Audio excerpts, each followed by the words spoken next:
నమస్తే. కథాసాగరానికి స్వాగతం. ఇవాళ శ్రీమతి పొత్తూరు విజయలక్ష్మి గారు రచించిన ఆల్ ఇండియా రేడియో అని ఓ చక్కటి హాస్య కథ చెప్పుకుందాం. ముందుగా ఆ కార్టూన్ కేసు ఒక్కసారి చూద్దామా? శ్రీధర్ గారు వేశారు ఈ కార్టూను. నిన్న అది మాట్లాడుతూ ఉంటే వినకపోతిరి, ఇవాళ మాట పలుకు లేదు, వెళ్ళి కాస్త బతిమాలరు అంటున్నారు అమ్మమ్మ గారు తాతగారితో. ఎవరిని? రేడియోని బతిమాలమని. ఇదిగో మరి కథలోకి వెళ్ళిపోదామా? ఈ కథ చెప్పడం మర్చాను.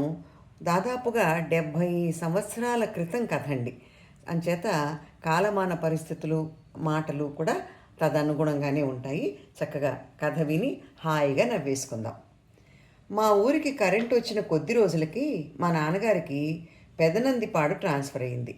ఆ ఊళ్ళో కరెంటు లేదు. వాడకపోతే మూల పడిపోతుందని మా దగ్గర ఉన్న రేడియో మా తాతగారింటికి తరలించారు. అయ్యో వద్దు నాయన, అల్లుడి వస్తువులు వాడుకోవటం అప్రతిష్ట అని తాతగారు అన్నా లెక్క చేయలేదుట. పర్వాలేదులేండి, ఫ్యాన్లవి గుంటూరు పంపిస్తున్నాను, ఇక్కడ రేడియో లేదుగా, అందుకని ఇక్కడ ఉండనివ్వండి, ఇక్కడైతే భద్రంగా ఉంటుంది అన్నట్టు నాన్నగారు. రేడియో పెట్టగానే అయిపోయిందా? అది ఎలా వాడాలో చెప్పాలిగా. 2 గంటలు బోధించారట.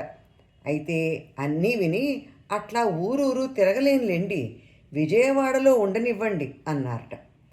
విజయవాడ స్టేషన్ అయినా హైదరాబాద్ స్టేషన్ అయినా ఒక్కటే అని ఎంత నచ్చ చెప్పినా మీరేదో గౌరవం కొద్దీ చెబుతున్నారు కానీ విజయవాడ ఎక్కడా హైదరాబాద్ ఎక్కడా అన్నారట.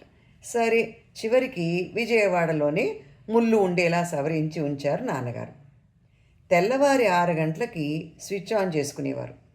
ప్రసార సమాప్తి కాగానే ఆపేసేవారు. రేడియో వచ్చాక పూజ తగ్గించానని మీ అత్తగారు సణుగుతోంది, కానీ నాకు బాగా కాలక్షేపం అవుతోంది అని ఉత్తరం రాశారు వారం రోజుల తర్వాత. నాతో పాటు దగ్గరున్న వాళ్ళు 10 మంది దాకా వచ్చి రేడియో వింటున్నారు. అలా మందల కొద్దీ జనం వింటే రేడియో శక్తి తగ్గిపోతుందని మీ అత్తగారు గొడవ చేస్తోంది. అంతేనంటారా? మీరే విషయం కార్డు ముక్క రాస్తే కావాలంటే అందరినీ తోలేసి నేనొక్కడే వింటాను అని రాశారు మరో పక్షం తర్వాత. నాన్నగారు నవ్వుకుని ఊరుకున్నారు. అమ్మ వెంటనే కార్డు రాసింది. ఎంతమంది విన్నా ఏమీ కాదు, అమ్మ సణుగుడు పట్టించుకోకండి అంటూ. వారం తిరగకుండానే అమ్మమ్మ దగ్గర నుంచి ఉత్తరం. కూతురు మీద కోపం వచ్చింది కాబోలు, చిరంజీవి బాబుకి అంటూ అన్నయ్య పేరు మీదే రాయించింది. నేను చెబితే వినలేదు, నన్ను ఆట పట్టించారు మీ తాతయ్య అమ్మాను. వసారా పట్టకుండా జనం చేరిపోతే దానికి శోషరాదు, కాస్త నీరసాన పడింది, కంఠంలో కంగు తగ్గింది, 3వ నాడు గరగరలాడింది, మర్నాడు మాట పడిపోయింది అంటూ ఎవరితోనో రాయించింది. మర్నాడు తాతయ్య గారి ఉత్తరం. ఉభయకుశలోపరి. అనంతరం అనేకానేక క్షమాపణలతో మొదలు, మీరు వచ్చి చూడాలి, వాళ్ళు వీళ్ళు బాగు చేస్తా అంటున్నారు కానీ నాకు నమ్మకం లేదు అని రాశారు. అటువైపు వెళ్ళినప్పుడు చూసొచ్చారు నాన్నగారు. రిపేర్ ఏమీ లేదు, చిమ్మెట లోపలికి దూరి ముళ్ళు కదిపేసింది అన్నారట. ఏది ఏమైనా అల్లుడు మేధావి, అటు కారు కానీ ఇటు రేడియో కానీ క్షణంలో రిపేర్ చేస్తారు అని ఆనందపడిపోయారట ఆ ఆది దంపతులు. ఆ తర్వాత జనం చేరకుండా కట్టడి చేసిందిట అమ్మమ్మ. 2 నెలలకి అమ్మమ్మ మీద దిగులుగా ఉందని గొడవ చేస్తుంటే నన్ను మనిషినిచ్చి పంపించారు. నేను వెళ్ళిన మర్నాడే తాతయ్య గారు ఏదో పని మీద దమ్మనవారిపాలెం వెళ్ళారు. వెళ్ళేటప్పుడు కరెంటు పోయింది. అందుకే మళ్ళీ కరెంటు రాగానే కంగున మోగింది రేడియో. పొయ్యి వెలిగించే ప్రయత్నంలో ఉన్న అమ్మమ్మ కంగారుగా వచ్చే వచ్చే అంటూ గుమ్మం తట్టుకు పడిపోబోతూ వచ్చి రేడియో ఎదురుగుండా కూర్చుని కాసేపు విన్నది. ఆ తర్వాత బంగారాలు అని నన్ను పిలిచింది. వెళ్ళా. ఇక్కడ కూర్చుని కాస్త రేడియో వినమ్మా, నాకు అవతల బోలెడు పనుంది అంది. నాకు ఆశ్చర్యం వేసింది. పనుంటే వెళ్ళి చేసుకో అన్నా. మరి రేడియో ఎవరు వింటారు అంది. వినకపోతే ఆపేయి అన్నాను. అమర్యాద కాదుటే అంది. ఏం అమర్యాద? వింటే వింటాం, విసిగేస్తే ఆపేస్తాం అన్నాను. నీకు పెత్తనం ఇస్తే సర్వమంగళం చేసేస్తావు, నా మాట వినవే, ఆపొద్దు, రేడియో వినవే అని బతిమాలింది. అలా వినక్కర్లేదు, ఆపేయి అన్నాను మొండిగా. మేము చాలా వాదులాడుకుంటూ ఉండగానే మంచినీళ్లు పోసే భ్రమరాంబ వచ్చింది. విశాలమ్మ కాస్త కరివేపాకు తెమ్మంది అంటూ. అమ్మమ్మకి ప్రాణం లేచొచ్చింది. సమయానికి దేవుడల్లే వచ్చావు భ్రమరాంబ, నా ప్రాణం కుదుటపడింది అంది. ఏమమ్మా, ఏం కష్టం వచ్చింది అంది భ్రమరాంబ. ఆయనేమో ఊరికెళ్ళారు. నేనింకా పొయ్యే వెలిగించలేదు.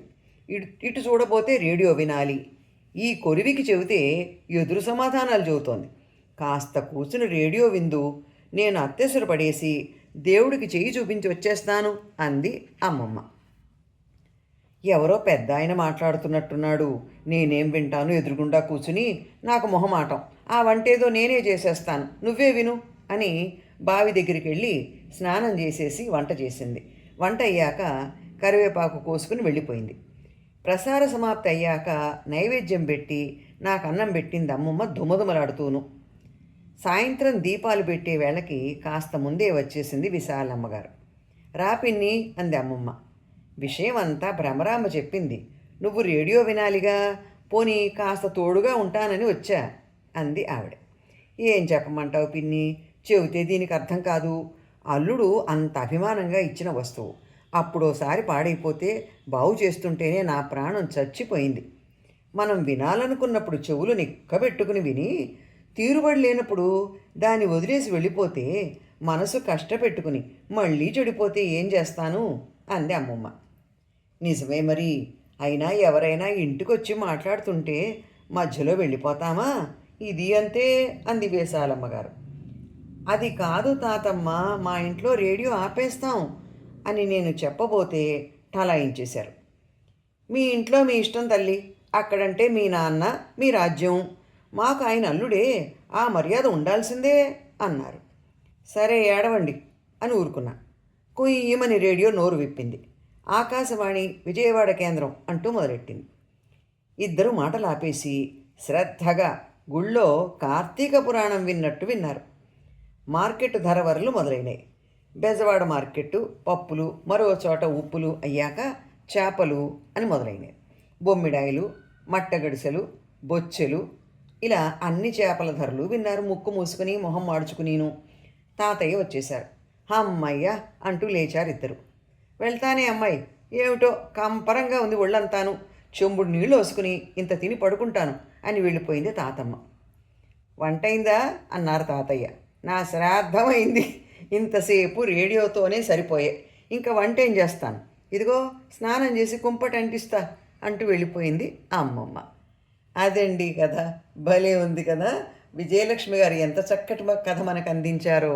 మరి ఉండనా, మరో మంచి కథతో మళ్ళీ కలుద్దాం.